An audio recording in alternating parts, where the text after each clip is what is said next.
So, kamusta po mga ka-Streetwise? Ako po si Takero Miyamoto at welcome po sa aking munting channel. So mga ka-Streetwise, nainis na po talaga ang ating presidente na si PBBM. Lalong-lalo na nga po dito sa mga smuggler po ng bigas na nagpapahirap po sa sambayan ng Pilipino, especially nga po sa mga mahihirap. So dahil nga po dito ay pinangalanan na po ni PBBM yung mga nakasuhan.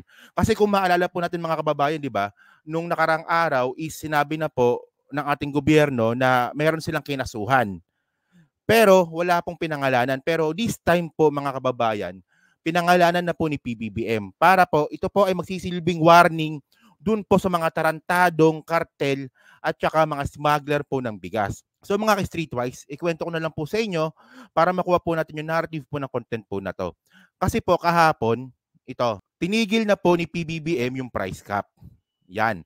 So ang sabi dito sa balita, actually ngayon lang pala, no, October 5. So ang sabi po dito sa balita sa Inquirer, no, Marcos lift rice price cap, says supplies booster in place. So ito lang ang gusto kong sabihin dito mga ka-Streetwise. Doon po sa mga tao na bumatikos dito po sa ginawa po ni PBBM about nga po sa price cap sa bigas, pahiya sila ngayon.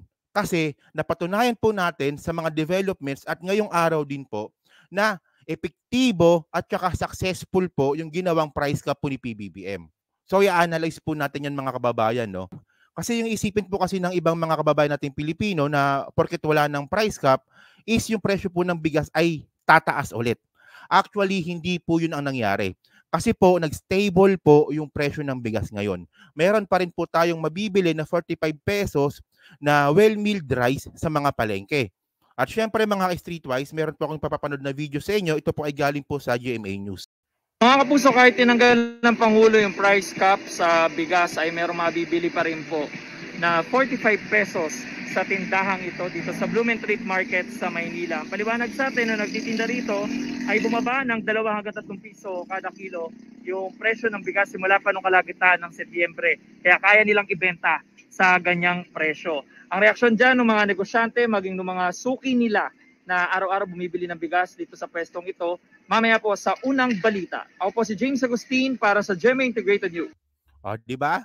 Kasi ito lang kasi mga kababayan, no? Sa totoo lang, masama po talaga yung price cap. Totoo, masama po yung price cap kung ito po ay magiging permanent. Kasi nga, kokontrolin ng gobyerno yung presyo po ng mga bilihin.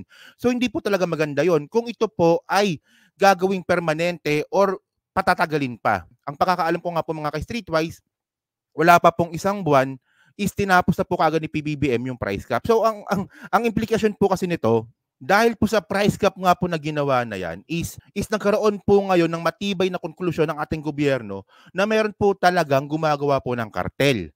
At saka may mga hoarders po talaga. At dahil nga po dyan mga kababayan, nainis na nga po si PBBM. Alam naman po natin no, na ang ating presidente kapag naiinis yan, hindi naman po yan nagmumura, hindi naman po yan na nag-name drop kaagad, hindi naman po natin yan nakikita na nagwawala. Katulad nga po ng ginagawa dati ng Pangulong Maudigs na puro bunganga lang, puro pagmumura, puro tapang lang, yun naman wala namang gawa. So ito mga kababayan, no, ang maganda kasi dito sa ginawa ni PBBM is kinasuhan niya muna bago niya pinangalanan. So talagang kalkulado po ng ating presidente yung mga kinikilos niya. So ito na panoorin po natin ngayon dito yung sinabi nga po ni PBBM na pinangalanan niya na po yung mga kinasuhan po ng smuggling, tsaka hoarding at tsaka kartel. Sige, panoorin po natin to. Ang panghuli ay upang iparating sa inyo na seryoso ang pamahalaan na sa pagsusugpo sa smuggling, sa hoarding at iba pang illegal na gawaing nakakaapekto sa supply at presyo ng bilihin sa merkado. Kung napapansin ninyo, sunod-sunod ang ating mga isisinasagawang pamamahagi ng bigas sa iba't ibang sulok ng bansa. Ang mga bigas na ito ay mula sa mga nakumpiska ng mahigit na 40,000 sako na smuggled rice sa Zamboanga. Kayo po ang nararapat na makinabang sa mga ito. Alam po ninyo, wala naman po sanang problema sa bigas. Marami po ang supply natin. Ang ating buffer stock, ang ating reserve ay nasa 30 araw plus Ngayon ay paakyat ng paakyat. Palagay ko sa pagkatapos ng pag-aani, papaabutin natin ng 70 plus days ang ating reserve. Kaya hindi talaga tayo kulang sa bigas. Marami po ang ating supply. Ngunit dahil sa mga smuggler, hoarder, price manipulator na yan, naiipit ang supply, kaya nagbabago at tumataas ang ating mga presyo. Hindi tayo papayag na patuloy na mamamayapag ang mga mapagsamantalang pumipinsala sa ating kabuhayan at sa buong sektor ng agrikultura. Binabalaan ko ang mga sumasabotahe sa ating ekonomiya, kayong mga smuggler, kayong mga hoarder at sindikato, tigilan na ninyo ang mga masama ninyong gawain. Sa ilalim ng Republic Act number 10845, sino mang mapatunayang nagpupuslit ng produktong agrikultura at maaring makulong habang buhay at magmulta ng doble sa halaga ng inyong mga kontrabando kasama ng kabuuang halaga ng mga buwis, pangangagutan at iba pang mga bayarin. Habang sa ilalim naman ng Republic Act number 7581, ang mahuhuling ilegal na nag-iimbak ng supply ay maaaring mapatawan ng kakulang mabigat sa parusa. Sa katunayan, may 3 na naman po tayong nahuling lumabag sa Customs Modernization and Tariff Act, sa Rice Tarification Law at sa Anti-Agricultural Smuggling Act of 2016. Kaya po, ito na, ngayon ay kinasuhan na natin ang San Pedro Warehouse, ang Blue Sakura Agri-Grain Corporation, ang FS Ostia Rice Mill, ang Gold Rush Rice Mill ay kasalukuyang haharap sa patong-patong ng mga kaso dahil sa kanilang mga ginagawa. Bagong Pilipinas na po tayo ngayon at ating pong susugpuin ang mga hindi po lumalaban ng patas. Wala pong puwang sa lipunan ang mga nanlamang at nang-aapi sa kapwa. Yon. Sino ba namang hindi matutuwa dito? Well, mga kababayan kasi, no? Ang kailangan lang po kasi talaga natin dito ay intindihin po talaga yung sistema po na ginagawa po ni PBBM. So hindi naman po kasi nagpapabaya ang ating gobyerno, special po ang ating Pangulo, about po sa bigas. Kasi alam naman po natin mga kababayan na nangyari po talaga at lalong lumala po talaga yung smuggling at saka hoarding at saka cartel po ng bigas dahil po sa ginawang recertification law na batas nga po ni Duterte. So, sobrang basic na no, ilang beses na po natin na-content yun, pero kung hindi pa rin kayo naniniwala doon, untog nyo yung mga ulo ninyo. So, mga kababayan po kasi, dito po natin makikita yung pagiging politically matured din po at saka pagiging mahusay na public servant po ng ating presidente. Kasi dito po sa pagkakataon na to, no, nag-file muna siya ng kaso sa kanya pinangalanan. Actually, yung mga kumpanya po na yan na binanggit nga po ni PBBM, ang dali na lang po hanapin sa internet niyan kung sino yung mga may-ari niyan. So ang gusto ko na kasi ipunto dito mga kababayan, is sobrang magkaiba po sila ni dating Pangulong Mau Diggs, yung idol po ng mga DDS. Kasi no, kung maalala po natin mga kababayan, no, itong date po na to ay itong balita po na to ay na-publish nung July 2016. So kakaupo pa lang po, no, isang buwan pa lang po dito si Mau Diggs. Wala pa nga isang buwan, araw pa lang kasi June 30, di ba?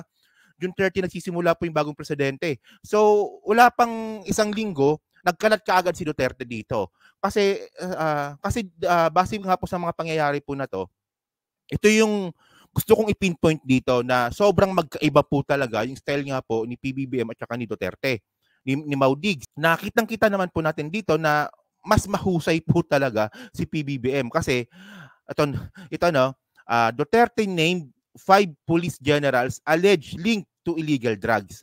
So nangyari po yan July 5, 2016. 5 araw pa lang po si Duterte sa posisyon. At dito nga sa balita po na to, actually may video nito, hindi ko na ipi-play, pero at least you get the point. Pinangalanan po ni dating Pangulong Mau Diggs ito pong mga pulis na to na sangkot daw po sa droga. So andito yung pangalan ni Director Bernardo Diaz, former NCRPO Director Joel Pagdilaw, former QCPD Director Edgardo Tino. Ang nakakatuwa po kasi dito mga ka-streetwise, no, dito po natin makikita yung katangahan po ni Duterte. Kasi pinangalanan niya na nga, 'di ba? Kasi papangalanan mo, 'di ba? Ibig sabihin nun, siguradong-sigurado ka na sangkot sila sa droga. Pero hindi niya naman kinasuhan. At sa sobrang katangahan nga rin po ni Duterte dito, alam niya na pala na may mga pulis na sangkot po sa droga. Ang ginawa pa ni Duterte, tinuloy pa rin po yung tukhang, tinuloy pa rin po yung drug war na ito po, no, up to date, ang pinaka-latest nga po na nakuha po natin na data is 6,000 po ang namatay. Nang wala pong proseso, pinatay na lang po sila ng walang proseso ng mga pulis. So ang punto ko lang kasi dito mga kababayan, no, alam na pala ni Duterte noon na merong mga pulis na sangkot sa droga. So bigla niya pa ring binaba itong katangahan na drug war. So syempre dahil nga naman na merong mga pulis na sangkot sa droga, so ang gagawin ng mga pulis, lilinisin nila yung sarili nila. So pinatay na nila yung mga pusher nila, yung mga tulak nila para isalba yung sarili nila. Sobrang katangahan po talaga ng drug war po na yan. Nauna po kasi yung ngawa. Nauna po kasi pagiging agresibo nang hindi nag-iisip. So kaya ko lang naman po kasi ito na isingit kasi dito po natin makikita kung sinong presidente po talaga ang sumusunod sa proseso. So at least nga po sa ginawa nga po ni PBBM, na-file niya na ng kaso bago niya pinangalanan. Pero si Duterte, pinangalanan niya na nga, tinuloy pa rin yung drug war, hindi pa kinasuhan. Katanga, no? So yun lang po mga kababayan, no? So kayo po mga ka-streetwise, no? Anong masasabi nyo nga po dito sa successful po na plano po ni PBBM about nga po dito sa price cap? Kasi nga dito po natin makikita na successful po yung price cap. Medyo sensitibo pero in the end po talaga is successful naman po ito. At ako po naniniwala po ako na bababa pa po yung presyo ng bigas, especially nga po ngayon na hesitant na itong mga smuggler at saka mga kartel na gumawa po ng anomalya. At lalong-lalo na po mga kababayan is patuloy pa rin po ngayon yung pag-aani po ng bigas sa buong Pilipinas. So bababa pa po yung presyo ng bigas. So successful po yung price cap. Yun lang po yun. So ano pong masabi nyo nga po dito sa content po natin ngayon? Paki-comment na po sa baba at binabasa ko pong lahat yan. So hanggang sa muli po, maraming salamat po sa inyong lahat. Ako po si Takero Memoto. Pabush!